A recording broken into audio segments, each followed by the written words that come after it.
நம்ம எக்ஸ்ப்ளோரருக்கு போனோம்னு சொன்னா நம்ம ஓப்பன் பண்ண ஃபோல்டர் இருக்கும். இதுல வந்து நாம HTML படிக்க போறோம்ங்கிறதால ஒரு நியூ ஃபைல் ஒன்று கிரியேட் பண்றோம். அந்த நியூ ஃபைலுக்கு பேர் வந்து என்னன்னு சொன்னா index.html. இந்த index.html சொல்லி கொடுக்கணும். எக்ஸ்டென்ஷன் வந்து கட்டாயம் கொடுக்கணும் நாம. சரியா? இதை கொடுத்தோம்னு சொன்னா இப்படி வரும். இந்த ஃபைல்ல index.html சொல்லி வரும். ஒரு பேசிக் HTML ஸ்ட்ரக்சர் வந்து பார்த்தோம் நாம. அதை வந்து இந்த VS கோட்ல வந்து எப்படி ஈஸியா எடுத்துட்டு வரேன்னு சொன்னா கீபோர்ட்ல வந்து ஷிஃப்ட்டை பிடிச்ச மூலம் நம்ம டைப் பண்ணோம்னு சொன்னா இப்படி வரும்.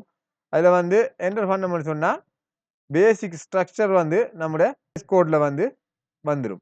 கோடு வந்து சின்னதா இருக்கிறதால நாம வந்து இந்த விண்டோவை வந்து நாம பெருசாக்குறோம். அதுக்கு வந்து கண்ட்ரோல்+ டைப் பண்ணோம்னு சொன்னா அது வந்து கோடு வந்து பெருசா போயிடும். இப்போ இதை வந்து எப்படி லைவ் சர்வர்ல பாக்குற அப்படின்னு சொல்லி பார்ப்போம். இதுல வந்து நாம கீழே வந்து பார்த்தோம்னு சொன்னா கோ லைவ்னு சொல்லி இருக்கும். அப்படி இல்லைன்னு சொன்னா ரைட் கிளிக் பண்ணி ஓப்பன் வித் லைவ் சர்வர் அப்படின்னு சொல்லி இருக்கும். அதோட ஷார்ட் ஃபார்ம் வந்து ஓல்ட் லெஃப்ட் ஓல்ட் ஓ கொடுத்தோம்னு சொன்னா இது வந்து கேட்கும்.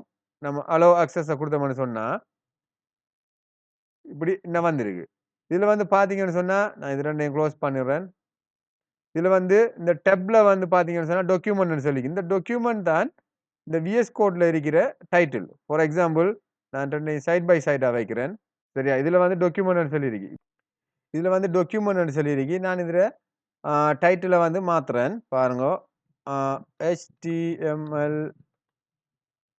டியூட்டோரியல்.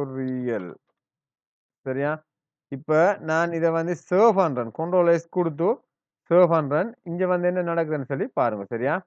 HTML டியூட்டோரியல் இதுதான் லைவ் சர்வரோட அட்வான்டேஜ்.